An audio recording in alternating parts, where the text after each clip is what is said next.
Hello, this is Dread from Epic Builds. In this video, we will go over Enrya's technique, Avatar of the Spire Crit Hammer Throw Paladin. I got bored waiting for the December 10th patch, so one final build guide before we get into all of the new juicy stuff. Before we get into the build, if you end up enjoying the video, I'd suggest liking the video, as that's the best way to support the channel and tell YouTube that I'm doing a good job. So I've tried hammer throw before in the past, where I set it up with Enrya's technique so I can go crit hammers. Most of the time, hammer throw builds are either focused on proccing ailments like bleed or proccing smites on enemies. This one does not do either of those things. We turn off the spiral for hammer throw so we can get a large damage boost and a bit of base critical strike chance. We then grab the node that allows us to cast hammer throw while at negative mana. This makes it so we can grab nodes in the lower half of the Forge Guard tree, letting our hammers shred 4 to 5 fists and fire resistance shred stacks on hit, pretty much giving us up to close to 40% more damage on single targets. This adds an obscene mana cost to our hammer throw, but since we're using Mana Star Forging, it doesn't really matter much on our end. This was the basis of the old version I played about a year back, but I've learned more about the game and I've improved this concept heavily. I've started using Avatar of the Spire, which has helped our clear immensely. The star pattern the hammers are thrown in is amazing for clear, and since one hammer is always thrown in front of you, you can easily aim at singular targets as well. We also have a heavy investment into armor shred. The more I play these kind of builds, the more I'm appreciative of how armor shred works in this game. It is what allows us to do so much damage on a single target. Since it comes with the throwing crit multi-idols on suffix, it means we end up with enough to get close to the armor shred cap. We also get a large amount of throwing attack speed on the rings and gloves, bringing us all the way up to 184% throwing attack speed on the sheet with buffs up. This combined with the high stun chance hammer throw has as a base, it means we stun most enemies except bosses, making our choice of dual wielding a lot less precarious. We're slightly squishy, so any kind of defense we can grab is good. You can dump the katana and run a shield instead, if you want to be tankier, but you'll lose a significant portion of your damage. If you're playing hardcore, this is a change I'd suggest. We do require the throwing attack damage percentage leech blessing to push past monos easily. Until you get it, I suggest running a bleeding heart until that point. You will lose some damage, but you can take it off once you get the blessing. All in all, I am very proud of hammer throw actually having a competent build that isn't smite or bleed, and how good it feels to play. I can 100% recommend this to someone who wants to throw hammers and deal damage with the hammers instead of the turbo smite variant or like the bleed variant. With all that being said, let's get into the video, shall we? Here we are end game with the build. Here is the hammer throw crit character. So for our rotation of damage, what I usually do is I apply our sigils through an autocast loop here with our numlock. And that means that we don't have to care about keeping our sigils up at all, since our hammer throw always costs 0 mana. And of course, reversal costs 0 mana, and so does smite. So we never have to actually care about mana. So if you do not like mana or dealing with mana, this is the build perfect for you. So then, of course, we reversal and smite, and then just do a bunch of damage on single target. And that's pretty much it. There's not really much else different about the build. Build does an insane amount of damage on single target, even with just only hitting with one hammer per attack, and I really enjoy the build overall. So let's get into the skill, shall we? So for hammer throw itself, we take 3 points into rapid throw, 1 point into Enrya's technique, which gives us a bunch of more percentage hit damage, and also gives us 4% base crit thanks to the fact we're grabbing Iron Spiral and Hammer Vortex. This makes it much easier to go crit hammer throw and allows us to do a lot more damage than normal. Then 1 point into Mana Star Forging, it makes it so whenever we are out of mana, it makes it so hammer throw costs 0 mana, meaning we can scale the mana costs on it without having to worry about, not being able to attack as much as we want to, right? 1 point travel into Winged Hammers. 1 point into Steadfast Path. This combined with the 5 points in Zealot's Conviction is enough to almost always, I think it's always double damage, which is really nice because then we just always deal double damage. So it's like 100% more damage.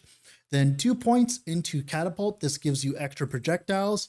And then we run Avatar of the Spire, which doubles those extra projectiles, gives us a little bit of base flat, and also makes it so we're thrown in a Nova, which is what you see here, and allows us to clear Monoliths buttery smooth. And of course, 1 point into Iron Spiral. It halves the extra projectiles, but I don't believe it actually halves it when we have Enrya's Technique. Then of course, 1 point to Hammer Vortex as well. And that adds a bunch of mana cost to Hammer Throw when we're not, negative mana. But since Enrya's Technique is turning them off, and we're gaining a bunch of benefits from that. Mainly the 80% more damage and the 4% base crit. Then 5 points into Zealot's Conviction, so we always 100% chance to double our damage. Then 5 points into Weighted Hammers. Since you puke out so many hammers, you don't really care about the projectile speed, and just the damage is really nice on it. And that's pretty much it for Hammer Throw. Then for Sigils, this is your stereotypical Sigil setup. The only difference is I'm taking 2 points travel to Word of Alacerity, then into Exigency, which makes it so it's auto cast and instant cast, meaning that I can hold it on auto cast and it'll cast all my sigils for me. So it's just an extra buff. Mainly we want the flat damage from Sigils because that is throwing flat and it's really strong. Of course, as well, all the extra armor. Then for Reversal, same kind of utility setup, although the only difference is we're grabbing Time Lost Wisdom. Since we don't care about mana, having the extra cooldown recovery speed makes it so we can have a 100% uptime of warp time and catching up, meaning we can obviously always have the movement speed and always have the the attack speed as well, which is really strong. And of course, the increased hit damage as well. Then for Smite here, the only things that matter on Smite is the 4 points in Righteous Flurry for extra cast speed, the 1 point into Descend, which makes it so we can use Smite as a teleport, and then of course 1 point into Desperate Measures, making it so when we're out of mana, Smite costs 0, which is important for us because it makes it so that whenever we're out of mana, like we are always, thanks to Sigils and Hammer Throw, makes it so we can always use our Smite no matter what, which is really strong. Everything else is just secondary stuff. You don't really have to care about it. We do actually use Smite idols so that we gain the Smite buff while in combat, so we don't have to always keep it up because the Smite buff itself lasts 4 seconds here, while this is 4.4, so like this helps us keep it up pretty much 100% of the time. And that's pretty much it for Smite. And then for Holy Aura, this is a lot more different than your stereotypical Holy Aura setup. We take 5 points into Call to Arms. A large majority of our damage is physical, so this is a large amount of chunk of damage. Then 4 points into Fanaticism. This is global attack speed, which works for your throwing attacks. Then 4 points into Strength from Afar, 48% increased damage. This works for all of your throwing damage, and of course increases stun throw chance. Then 4 points into Expedite for even more throwing attack speed, so we're gaining about 32% throwing attack speed from our Holy Aura, and of course gaining haste, increased damage, which is really strong. Then the last few points we put into True Strike for a little bit more crit. If you're lacking on resistance, you can always put points into Shelter the Storm and get more resistance. And that's pretty much it for the skills. Now for the passives today, we have 8 points to Fearless because HP, we want as much as possible. 5 points to Armor Clad. There's not really much else to grab in the lower half, and sometimes you are near enemies, especially near bosses, to make sure they get hit by the hammers. So that's why we're grabbing that. Then 6 points into Relentless Travel for the 30% increased damage, and so we can get up to Blade Master. 5 points into Valiant Charge. This applies to our Smite, and also, of course, just flat HP. 1 point into Gladiator, allowing us to dual wield. 5 points into Blade Master. We are wielding a sword, so we gain a 30% global attack speed. This node no longer double dips, so we only get 30% once, which is sad, but it's kind of how it is. This build was much more OP back then when you could actually double dip from this node. Then for Forge Guard here, 9 points into Weapons Master. This just gives us a bunch of percentage damage, 1 point travel into Peltest, and then 4 points into Shield Breaker. This adds flat mana cost to our throwing attacks, and it makes it so we shred Fizz and Fire whenever we hit with throwing attacks. Since our mana start foraging, since Hammer Throw costs 0, it doesn't really matter, which is really cool. And it makes it so we can always just shred, and we don't have to run Shred Blessings, and it's consistently always up on bosses. Then 10 points into Abyssal Endurance, of course, the triple threat of the res, and HP. Then 1 point into Void Corruption for 11% crit multi. Of course, so we can get up to Reversal. Then for Paladin here, we take 8 points into Conviction for the Fire and Fizz Pen, which is most of our damage. 7 out of 8 points in Defiance for Resistance to help us cap our Ellie res. 10 points into Valor for a bunch of HP. 7 points into Holy Symbol for Resistance and HP. 10 points into Holy Precision for the crit chance with throwing attacks. This combined with all the other crit chance we have almost makes it 100% chance to crit. Then 12 points into Reverence of Duality for the increased health, which is the thing that matters most. The increased mana doesn't matter at all. And that's pretty much it. If you want to go faster, if you don't care about being squishy or not, if you're in lower monoliths, not at like 340 plus, you could always put it into Light of Raya and move faster. And that's pretty much it for the skill tree. Now for the gearing. So mainly for idols, you want 4 throwing crit multi idols with shred on throwing attack. Then 1 smite HP idol, then 2 hybrid idols here. I'm using res idols, obviously. Then of course, 4 of the throwing crit, and that would be your perfect idol setup. And then for the rest of the gear here, for the helmet, hammer throw damage, you could either run vitality if you need HP, or throwing crit percentage chance if you need crit, and HP and endurance. I like it on the crit avoid base.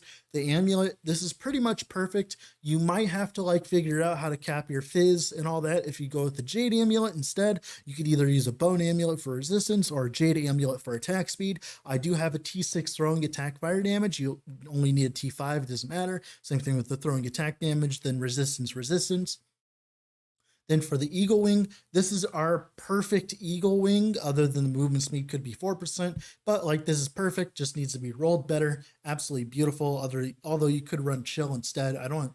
I should have chill on this one, but I don't. And then of course the katana, same thing, just different weapon. You just want that base crit multi. You want the base crit on the eagle wing, which helps you reach up to 100% crit with hammer throw. And of course the movement speed's really nice. Then the chest, throwing crit, hammer throw, HP. This is almost perfect. The only problem is it's on the wrong base, but that's completely fine. You can either use a dawn plate or a crit avoidance chest. Then our ring here, throwing attack, minus mana cost, and you want to turn this to T5 unlike the other hammer throw builds because it gives you a bunch of flat for doing so. And then of course the throwing attack speed, crit avoid, resistance, endurance, whatever you need. Then for the belt, this is your perfect belt, just needs to be rolled better. Absolutely perfect belt. This ring, this is a T6 ring I got as well. The -4 doesn't matter to you. You could have +5, doesn't matter, it's the same difference. And of course the throwing attack speed, endurance, and then like some kind of like crit avoid or whatever, crit avoid, endurance, resistance, whatever you need at the time. Then for the gloves, this could be on the void res base or the engraved gauntlets base, throwing attack speed, throwing damage, HP or shred, depending on if you need damage or if you need HP, then crit avoidance, obviously, to cap us out. These boots, like I said, I use them on every character now because they're insane. You could just run HP and it'd be completely fine instead of just T6 HP. Then, of course, +2 to hammer throw. +2 to hammer throw is very strong for this build. I'd heavily suggest trying to get +2 to hammer throw before anything because just having extra points in weighted hammers is really strong. So just having the +2 to hammer throw is really nice. You can run the physical belt, the one belt. Where is it? If you only end up getting a +1 to hammer throw, you can always run, if you do not have lag problems like I do, you could always run the belt. Where is it? It's the thorn belt. Where is it? It's the thorn. Here it is. The thorn slinger. You could run the thorn slinger for a +1 to hammer throw if you want to. The problem is, obviously, the bleed, and later on when we can turn this into a legendary, you can just have this anyways. Obviously for me, I can't run it because bleed, but whatever, right? That's what I would suggest running there. And that's pretty much it for the gearing today. That's pretty much it for all the gearing. That's pretty much it for the video. So thank you all for watching this far. If you've already watched this far, I'd heavily suggest subscribing, as that's the best way to keep up with all the builds I make. That being said, thank you all for watching. Have a wonderful rest of your day wherever you're at, and bye.